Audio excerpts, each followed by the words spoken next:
Good morning, fellow old world enthusiasts. Jack here again because there's another article, so I want to do another video on it. And you can't stop me. Like and subscribe. Anyway, today there is an old world almanac, designer roundtable on painting the miniatures. I think it says it's gonna be the heavy metal team, so curious to see what this is all about down here. All right, and it's morning coffee today as the beverage of choice. Mm. All right, with Warhammer the Old World so close, got behind the scenes, talked to many people who worked different aspects. First discussion concerned the finer details of lore, which was great. After that, creating miniatures and heraldry, also great. Today, the heavy metal team talk about what it's like to balance old and new painting miniatures for a new project, which is kind of interesting because these old, really old sculpts and these new sculpts that don't necessarily match as far as like because the age difference between them and how they were sculpted. Um, Painting and basing is how you can definitely unify a force and kind of blend those all together. So, I'm real curious to see some thoughts here on this. Actually, look at that Bretonian force. It's got me so hard. I might buy a Bretonian box. We'll see. We'll see, everybody. We'll see. Excuse me, that cough is kicking back up still. What changed in the years between Warhammer Fantasy ending and the Old World project starting? How did it affect your approach to painting? Let's look at this beautiful, beautiful model right there as we read this. Let's see, the approaches, techniques, and tools for painting have changed massively. It's an understatement. So has the photography. Also very true. The way we took photos in the 90s was different. New digital photography is much brighter and crisper, which demands things painted to a different standard. Miniatures have to be rendered sharper, and there is a heavier focus on detail. Main goal before was the things be bright enough to catch your eye in a big photo. Okay, that's a good point. Things I never really considered, but that makes a lot of sense. I probably will buy that model. I don't have one in my Tomb King's army. All right, anyway, interesting when looking back at painting from across the past 10 to 15 years, particularly the things that we've been interested in rendering across the years. They're using the word rendering a lot in these articles. The old Necro Sphinx was a big centerpiece at the time. Compared to the rest of Tomb King's Khemri range, it has a lot of texture work. But the style of the time was to really dial that up to the max. In a modern miniature like the Bone Dragon, you don't need to look.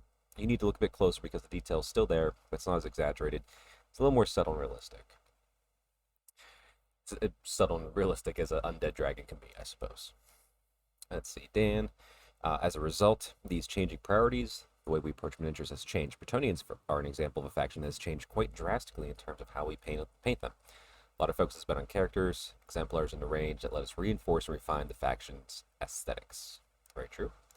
But yeah, these look phenomenal. I love that like non-metallic metal on this, that gold. It's so rich, deep. I wish I had the courage to try that. Maybe I will. We'll see. For us, being the new custodians of this specific era of Warhammer, it's a massive deal. Being the people who take on something as iconic as a Lich King or a Damsel and a Unicorn like Elise, Ducad, heroes and character archetypes that people have known for love for 20 years is a huge responsibility. Let's see what Holly has to say. There's an element of future proofing too. We want to always consider the fact that this world is hugely important to a lot of people, those who have worked on it in the past and the fans. Very true.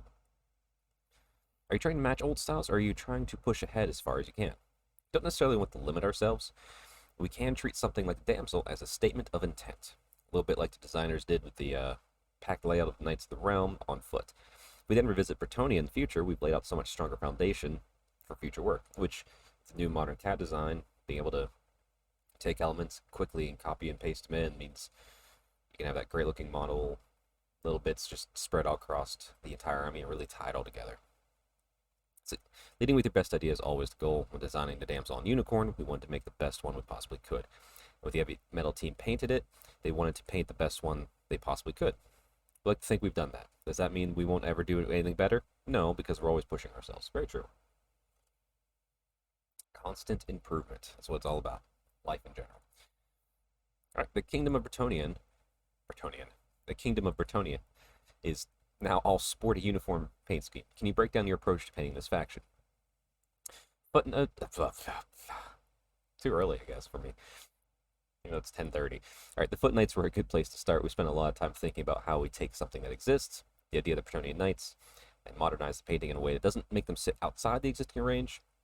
Nearly the whole army has been repainted in the colors of Duke Gastil and the Red Hand of Brion. I guess that's one person, not and. I am tired, sorry. I don't know why. By a combination of the heavy metal and army painting team. So it's really a brand new direction. And I honestly like the uniform scheme on them. It does look really nice. And then, like, I could see if I ever did a Bretonnian army, like, I'm going to definitely do that blue and black scheme.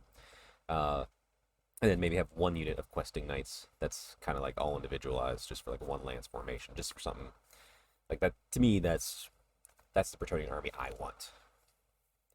All right. Anyway, where I went. We set up the precedent for many of the textures, colors, and ideas when we painted the Lord on Royal Pegasus. There's a handy template to work from. But we still had to figure out ways to approach the heraldry on the armigers because there's an expectation for Bretonnians that you will have a lot of mixed designs and colors. Fighting off a sneeze now. Wow. So here we go. That's nice to give you the breakdown of what they used, how they highlighted it up. That's even the mixing. I mean, I guess as heavy metal, they're gonna be more inclined to mix and write those recipes down as opposed to maybe the army painter who's just gonna use the colors existing. Complete assumption, I don't know. I tend to army paint more, and I tend to not mix colors, unless it's a one-off project. But still, this is great to see. I love everything about this. So if you're doing that scheme, and like even still, like I can use, if I do the blue and black, I just need to change Mephiston red and probably this Incubi Mephiston red mix to get my scheme done. So like almost no matter what you do, you can pull something from this, which is great. And I hope, I know they're doing Warhammer Plus. We'll probably have paint guides on there.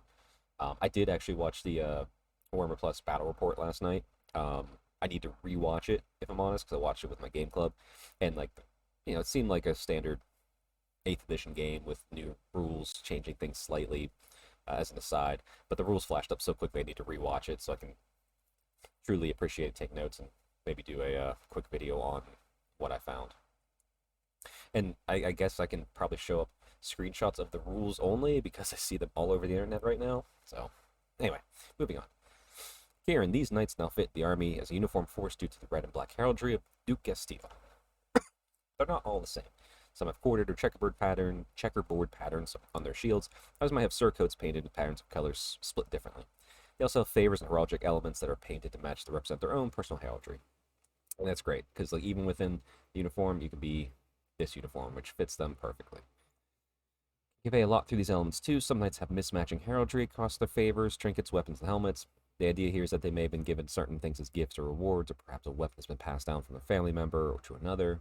I think doing that alongside giving each knight their own take on a Baron or Duke's heraldry is instrumental to bringing your own narrative in. Yeah, and that's, yep, phenomenal. Like, why not? Like, it gives you a chance to use the same colors that you're getting comfortable with an army and play around with it on the same army. It's a fun thing to do. Let's see. It's Kieran here. I think, as we know, the scheme makes the questing and Grail Knights seem perhaps even more important now that the Knights of the Realm are anchored in the background as the Knights of the Barony or Dukedom. It lets the bright personality heraldry shine through. The Grail Knights are even more elevated to their saintly position. Yeah, exactly. That's why I want to do a uniform scheme if I do Bretonnians with one of these, as one or two, depending on like the army list of true questing knights, just to really make them stand out. Looking at those old knights is quite a nostalgia trip. A lot of miniatures that we're working alongside here, as old as 5th or 6th editions Warhammer. For many of us, they're forever linked in the time that first got us into Warhammer, are a little magical, but as professional painters, we can also see the strategies and decisions that were made. Elise Ducard is a standout character with a paint job to match. How do you tackle her? I want to know this because she's the reason I want to get a Bretonnian army. Just as one model, it's phenomenal. But that's a lot of creams and whites that seem very hard to paint. All right, anyway, we had to work hard on making sure each of these different elements was rendered differently despite being the same color. The unicorn has to look different from the white dress because the horse's skin doesn't look like white cloth. It's still part of the same army as men-at-arms, so we had to ground the magical creature a little bit, which we achieved with dirt on the forelocks and lower limbs and Also speckling and glazing on the skin tone and to the muzzle. It brings a little bit of realism to it, which, yeah, and to be honest, since I'm not a high-level painter by any means, I'm glad they said that because I never really actually would have picked that out, but that makes sense. Like, yeah, the subtle differences, even the little Bretonian lock down there that they said they've added in to really solidify the was it the vowels that the Bretonians have. Let's see, elsewhere we focus on soft and smooth rendering, which with the white is a real challenge. Start with exaggerated shadows and glaze those with whites, which takes a very, very long time, which helps make the smooth skin almost translucent. Pushing colors below the layers of skin, the damsel herself it's all smooth rendering, whether it's on cloth or on skin. It also makes her look more magical. It's very true. And like once again, I love with the hindsight knowledge we have now how that is so clearly an elf staff, not a not some human staff. So and it's kind of hidden from this core angle, the golden shot. You just see the Grail and the lady, and you're just like, oh, that's just pure Bretonian. Turn to the other side, and we know we've been through the end times. Yet the lady is an elf god. Staff is meant to be a gift from the wood elves. It's not painted to match the rest of the Bretonian equipment. Instead, we looked at the wood elf miniatures paint. Yep, just kind of what I was just saying. Clearly, it's those hints, those little things that we know. All right, how did you tackle the Tomb King's Khemri and Necrolith Bone Dragon? This is an interesting one because a lot of people are splitting this model. I don't hate it. I don't love it. Like I said, what I said yesterday is I wish they had mummified the wings, so it sort of had wing membranes, but neither here nor there. Primary material on the Necrolith Bone Dragon is, unsurprisingly, bone. So there's only an narrow span you can work with. It's a challenge to keep that interesting. We did a lot of research into bones. We didn't want to figure out one recipe to stick with it everywhere. We wanted to spend a lot of time looking at carcasses and bone situations in different environments, observe how bones weathered through the ages. I'm sure that was a fun time in the office. How might the bones of recent death look versus sand-polished bone? Once again, this sounds like a fun time in the office. Oh boy. It's also, sorry, we also extended our thinking to how a model is based. It's not on an old standard sandy base, so some of the bone is painted to reflect this with dirt and weathering to convey the environment it's in. Let's see, modernizing is really important, part of the old world process. One of the larger changes heavy metal render. Wow, they love that word today. Things is conveying believability and sense of realism. Eventually, you have to find a line of belief. Are we drawing that and accepting this gigantic undead dragon can exist, or are we pushing it further concerning how its constituent elements, there we go, got it out, might be affected by reality? A lot of flavor in the world comes from being a little more grounded, having more of a worn aesthetic. Low fantasy, I guess.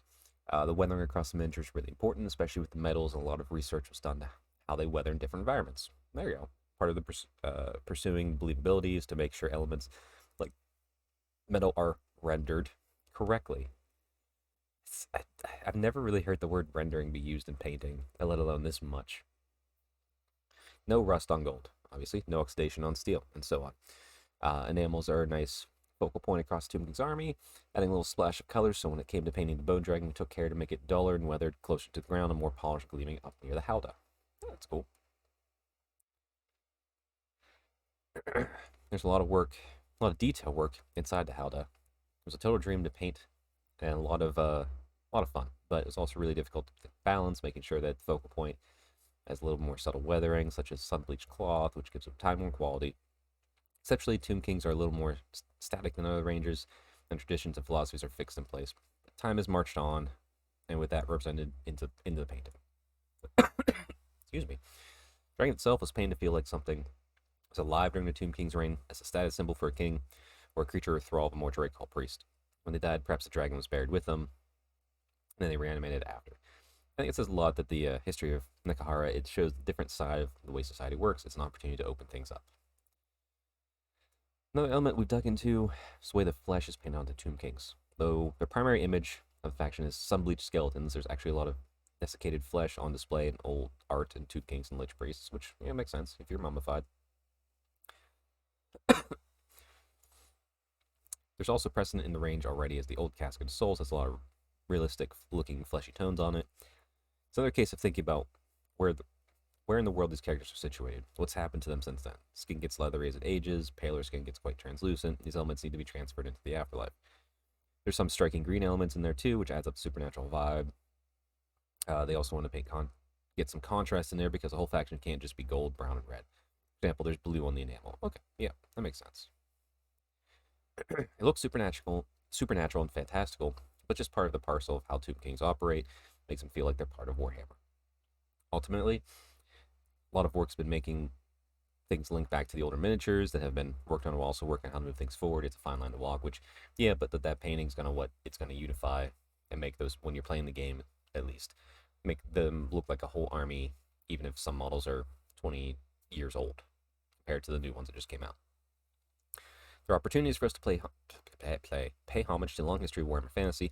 The World of Legends setting lets us do something different from what came before, too. Lets us subtly change army identities through the context of the setting. Being part of the process is really exciting. I'm sure it is, because, like, yeah, it seems like they're having a good time with it. They're crushing it from everything I've seen, so I'm very excited, and the whole community is. Alright, it's going to take us a while to digest all that pain knowledge. Thanks everyone involved. Writing lore, designing miniatures. There are all sorts of interesting tangents that didn't fit neatly into those three subjects. So tomorrow, we're presenting a feast of information morsels for tide you over until Saturday, when you can pre-order Warhammer: The Old World. So we'll get you one more video out once we get this going, everybody. So it's exciting. Up, painting round table. Boom. Let's just end. There we go. It's a painting. We'll end on the painting guy. But yeah, I really enjoy these insights. I do think that, like I said, a good paint style across an entire army can really blend the models from decades apart to look representative as a single unified force on the field. So, that's one reason why I want to take Bretonnians and make them a unified force if I buy the box. I'm not saying I'm not. I'm waffling. I am buying every book and all the cards, but I might get the Bretonnian box too and have a backlog, even though I try to fight not to have a backlog, but I'm losing that battle right now. So, anyway, I hope you've enjoyed this little read-through of the current almanac that came out today. I hope you're having a great day. Some coffee, hope you get some hobby in, or go to the gym and have a great day at work, whatever you're doing. But as always, everybody, stay Stormcast strong, happy hobbying, and let's get hyped for the old world.